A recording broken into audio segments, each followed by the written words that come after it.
नमस्कार आप सभी का। आज हम चैत्र माह की पूर्णिमा की कथा सुनेंगे। इससे पहले अगर आप हमारे चैनल में नए हैं तो कृपा करके हमारे चैनल को सब्सक्राइब, वीडियो को लाइक और शेयर जरूर करिएगा। तो चलिए कथा की शुरुआत करते हैं।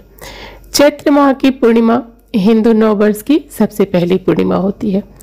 इसी दिन भगवान श्री हनुमान पृथ्वी पर अपने स्वामी श्री राम का सहयोग करने के लिए जन्म लिए थे।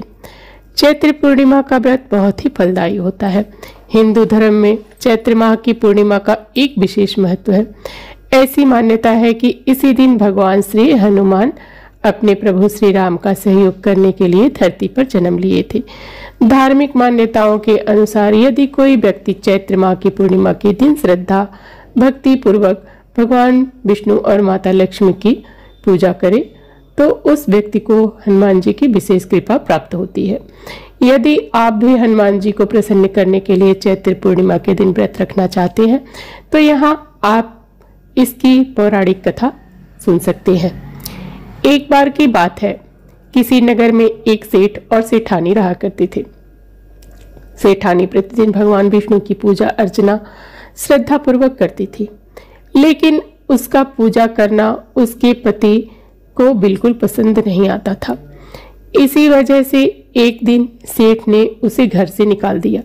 सेठानी घर से निकलने के बाद जंगल की तरफ निकल पड़ी। रास्ते में जाते समय सेठानी ने देखा कि जंगल में 4 आदमी मिट्टी खोद रहे थे।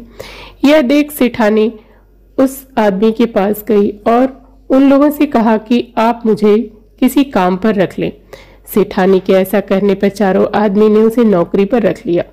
चूंकि सेठानी बहुत ही कोमल थी, इस वजह से उसके हाथ पर छाले पड़ गए। यह देख चारों आदमी ने सेठानी से कहा कि तुम यह काम छोड़ दो, तुम किसी अच्छे घर की लगती हो, इसकी जगह तुम हमारे घर का काम कर दो। सेठानी ने कहा ठीक है। तब वह चारों आदमी उस सेठानी को अपने घर ले गए। वहां वह चारों आदमी 4 मुट्ठी चावल लाते थे और उसे आपस में बांटकर खा लेते थे। यह देखकर सेठानी को बड़ा बुरा लगा।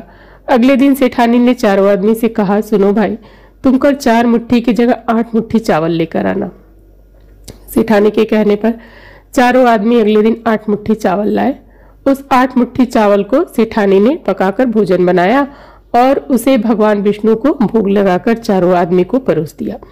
जब चारों आदमी ने उस भोजन को खाया तो वह भोजन उन लोगों को बहुत स्वादिष्ट लगा और उन्होंने सेठानी से कहा कि सुनो बहन, आज जो तुमने खाना बनाया वह बहुत ही स्वादिष्ट है। यह सुनकर सेठानी ने कहा, यह भोजन भगवान विष्णु का जूठा है, इसी वजह से आप लोगों को यह बहुत स्वादिष्ट लग रहा है। सेठानी के जाने के बाद सेठ भूखा रहने लगा। आसपास के लोग उसे देखकर ताना मारते थे कि यह आदमी सिर्फ अपनी पत्नी यानी सेठानी की वजह से ही भोजन किया करता था। यह सुनकर सेठ एक दिन अपनी पत्नी सेठानी को खोजने के लिए जंगल की तरफ निकल पड़ा। रास्ते में उसे वही 4 आदमी मिट्टी खोदते हुए दिखाई दिए। उसे देखकर सेठ ने कहा, सुनो भाई, क्या तुम मुझे काम पर रख सकते हो? तब चारों आदमी ने उसे भी काम पर रख लिया, लेकिन मिट्टी खोदने की वजह से सेठ के हाथों में छाले पड़ने लगे और उसके बाल उड़ गए।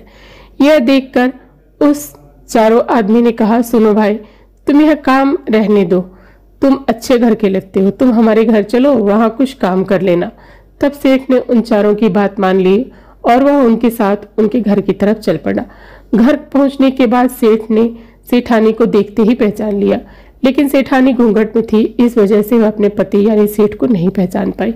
हर दिन की तरह इस दिन भी सेठानी ने भोजन बनाकर भगवान विष्णु को भोग लगाकर सभी को खाना परोस दिया। जैसे ही सेठानी सेठ को भोजन देने लगी तभी भगवान विष्णु ने सेठानी का हाथ पकड़ लिया और कहा, ये तुम क्या कर रही हो? यह सुनकर सेठानी ने कहा, मैं कुछ नहीं कर रही हूँ, मैं तो भोजन दे रही हूँ। भगवान विष्णु ने मेरा हाथ पकड़ लिया है। तब चारों भाई ने सेठानी से कहा, हमें भी भगवान विष्णु के दर्शन कराओ।